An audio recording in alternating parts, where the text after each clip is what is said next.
जय श्री राम प्रेमी भक्तजनों, प्रेमी भक्तों, आप सभी का हमारे YouTube चैनल शब्द मंथन पर स्वागत है। प्रेमी भक्तों, आज हम बात करेंगे श्रद्धा की। भगवान की भक्ति में श्रद्धा बहुत ही ज़रूरी है। अगर आप भगवान का नाम जप करते हैं, भजन ध्यान स्मरण करते हैं, तो अगर श्रद्धा के साथ नहीं करेंगे तो आपको लाभ नहीं मिलता। तो वो श्रद्धा कैसे बढ़ेगी प्यारे भक्तों, आज हम एक कथा के द्वारा जानेंगे। आपने ये कथा सुन के और इसके ऊपर अमल कर लिया तो निश्चित ही आपकी भगवान के प्रति श्रद्धा तत्क्षण बढ़ जाएगी। एक समय शिवजी महाराज पार्वती के साथ हरिद्वार में घूम रहे थे। पार्वती ने देखा कि सहस्रों मनुष्य नहा धोकर हर हर गंगे करते हुए चले जा रहे हैं, परंतु प्राय सभी दुखों और पाप परायण हैं। पार्वती ने बड़े आश्चर्य के साथ शिवजी से पूछा कि हे देव, गंगा में इतनी बार स्नान करने पर भी इनके पाप और दुखों का नाश क्यों नहीं हुआ? क्या गंगा में सामर्थ्य नहीं है? तो शिवजी ने कहा, प्रिय, गंगा में तो वही सामर्थ्य है, परंतु इन लोगों ने पाप नाशिनी गंगा में स्नान ही नहीं किया, तब इन्हें लाभ कैसे हो? पार्वती ने आश्चर्य से कहा कि स्नान कैसे नहीं किया? सभी तो नहा नहाकर आ रहे हैं, अभी तक उनका शरीर भी नहीं सूखा है।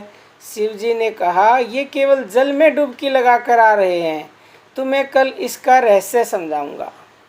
तो प्रेमी भक्तों, दूसरे दिन बड़े जोर की बरसात होने लगी। गलियां कीचड़ से भर गई।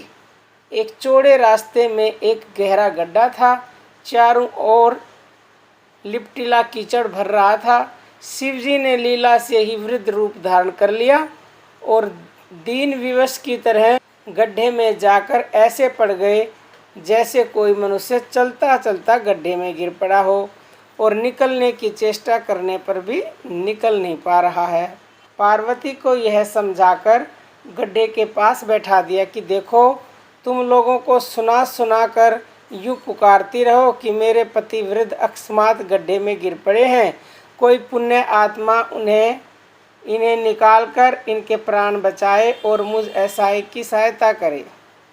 प्यारे भक्तों, शिवजी ने यह और समझा दिया कि जब कोई गड्ढे से मुझे निकालने को तैयार हो, तब इतना और कह देना कि भाई, मेरे पति सर्वथा निष्पाप हैं, इन्हें वही छुए जो स्वयं निष्पाप हो।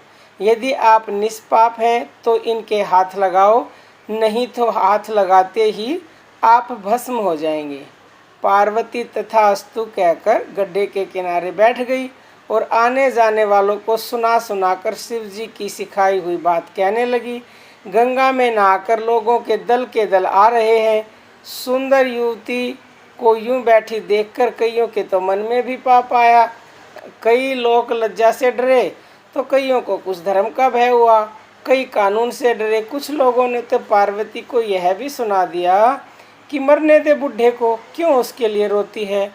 कुछ दयालु सच्चरित्र पुरुष थे, उन्होंने करुणावशों युवती के पति को निकालना चाहा, परंतु पार्वती के वचन सुनकर वे भी रुक गए।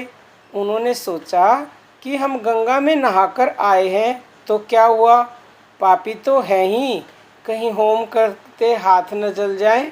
बूढ़े को निकालने जाकर इस स्त्री के कथा अनुसार हम स्वयं भस्म न हो जाएं, इसलिए किसी का भी साहस नहीं हुआ। सैकड़ों आए, सैकड़ों ने पूछा और चले गए। संध्या होने को चली।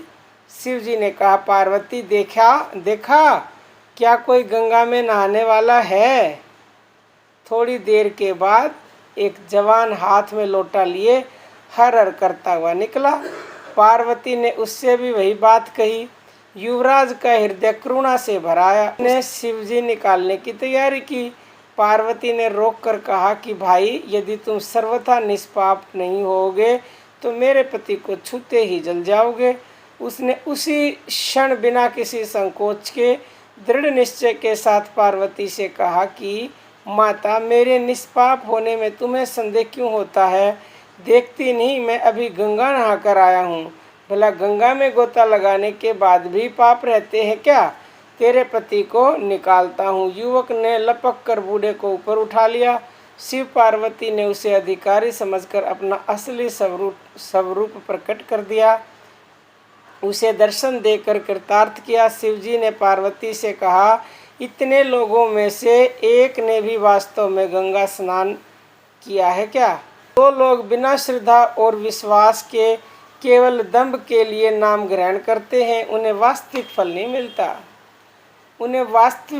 नहीं मिलता। परंतु इसका यह मतलब नहीं है कि नाम ग्रहण व्यर्थ जाता है। तो प्रेमी भक्तों, श्रद्धा होना बहुत ही ज़रूरी है।